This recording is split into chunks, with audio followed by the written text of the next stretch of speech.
Hello, this is Laura Madaras. I was a volunteer with the Moreno Valley Animal Shelter for over a decade. For the last year or more, after I wrote reports of problems at the shelter and my solutions, I have been fighting for many things to change at the shelter, and unfortunately they have not. Although the City Council has listened to our complaints over the past couple of weeks or so, we unfortunately haven't seen many results. They are just about convinced that the shelter director is doing what he should be. We work the floors and the animals' information morning, noon, and night on Facebook, have all the statistics and sadly the pictures to show that there are many, many things that could be done differently by a shelter director who really cared about the animals and didn't just tout things that have been done only recently with things that could still be done differently and could have much higher outcome. This video was made because one of the networkers who spends most of her life trying to help these animals is so distraught over so many deaths, and we all are. Since the beginning of the year, the Moreno Valley Shelter unfortunately has a tremendous amount of animals who have been put to sleep. This shelter's main problems are communications. I personally offered to pay for free 5-in-1 shots and microchips for every resident. This would have not brought parvo or distemper to any of the dogs in Moreno Valley with their free shots, because you need shots before an animal ever goes into the shelter. Yes, the shelter gives them the shots once they're in, but they still need immunity before that. I requested communications in English and Spanish over a year ago. We're working on it. It doesn't take that long. Unfortunately, many residents are not aware of all of the symptoms and the prevention just by getting a simple $14 shot at the clinic, which is in the same building as the shelter. Regarding microchips, the shelter has had an ordinance since June that every pet, including cats and dogs, must be microchipped. There is no communication on any of the tools that the Moreno Valley City uses with correspondence with their residents to even let them know this information. Once your animal is microchipped and it does not hurt, that is a way to actually prevent them from ever going into the shelter. Residents, once those pets are in there, have got to pay a tremendous amount of money, according to them, for their animals to get out of the shelter, and this is unfortunately the main reason that animals die at this shelter. If you offer more spay and neuter clinics, as I had suggested in my 3 reports that you could see at my Laura Madaras Facebook page, these residents would be able to get their animals out and they wouldn't suffer and die in the shelter to begin with. There are fires, car accidents, vet visits, grooming visits, anything that could cause these animals to get away from their owners, and a simple microchip, which is only a few dollars, and an ID tip, which is only a few dollars, can keep animals out of the shelter. The shelter itself has no training or communications to their residents in Spanish and English to let them know this very simple information.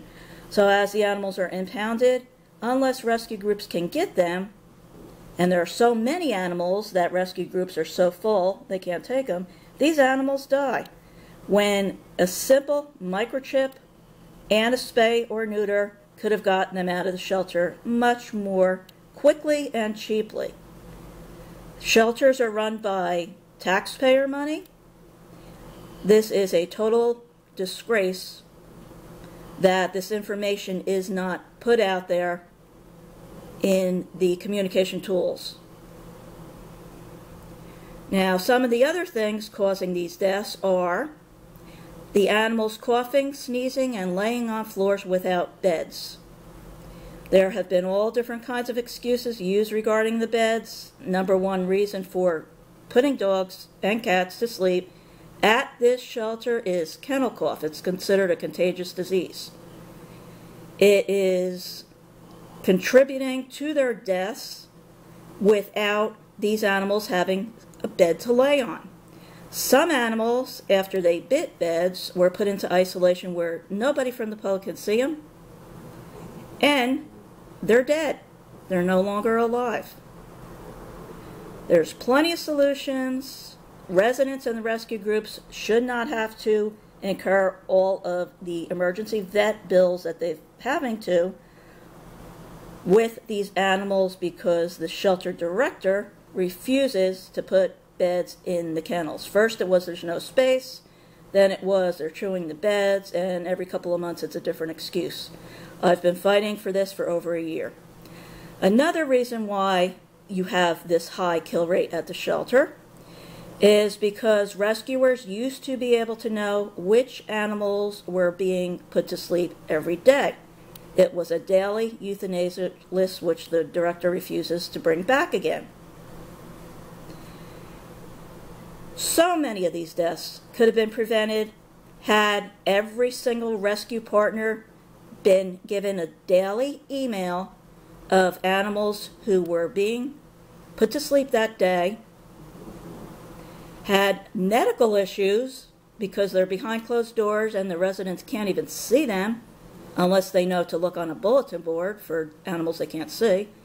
And believe it or not, the rescue groups don't know that information either because it isn't communicated to them to look on the wall for the animals behind closed doors.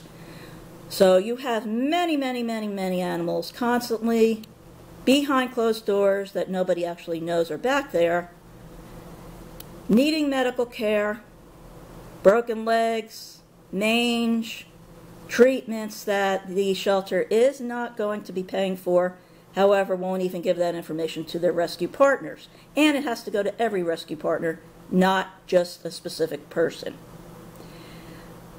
Quite a few animals coming in with parvo died without rescue groups knowing that they had parvo. Have the respect to send out the emails to the rescue partners. Give them a certain time. If the animal's suffering, you have to be here within an hour, 2 hours. At least give these animals that extra courtesy and respect. There is a much cheaper treatment now for parvo. Rescue groups know about it. They're able to raise money for it. Let these animals have another chance by sending an email. It's called communicating with your audiences. There have been several dogs recently, including a dog named Princess, who's on this video, and a doctor was in correspondence with the shelter saying they were going to bring in their family. And once the family came, they were unfortunately an hour too late. They never disclosed to the family that the dog had kennel cough, which is only a $14 medicine, and to this date still haven't responded to that poor woman whose family is so distraught that every time they see an empty kennel or a crate, they now think an animal is dead. How sad to have a family have to go through this. Not even the decency to correspond with that family. And then that family came back for a second animal, all ready to take the animal home, only to find out the dog was showing signs of parvo, and the woman had to sign off the animal. Luckily, the dog had been adopted, and then a rescue group had called. but every other animal before this who had parvo, not even the decency to contact all of the rescue partners. So your euthanasia numbers are way higher than is being touted by the shelter director. We have these albums every day, and the euthanasia numbers keep going up. Day to day, we keep track of all these pictures and every animal, unfortunately, put to sleep.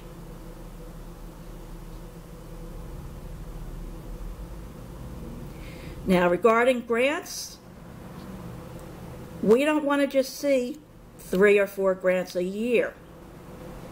We want double-digit grants. Focus on your main problems. Don't just put animals to sleep, get in new animals without ID tags, without microchips. Get rid of those animals, let it come in again. You have a shelter director who came from another kill shelter.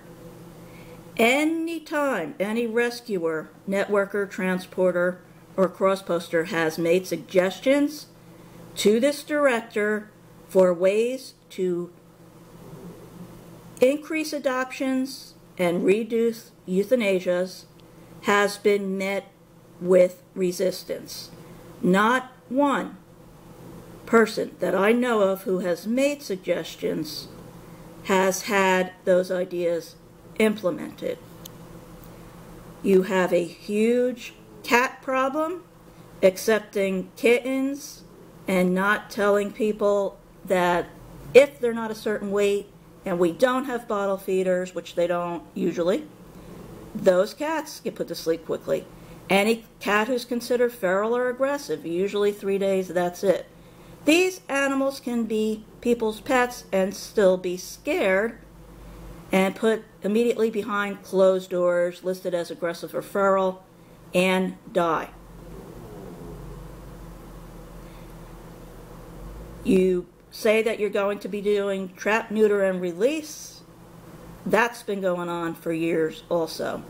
Keep in mind, I've been hearing these things for many, many, many years.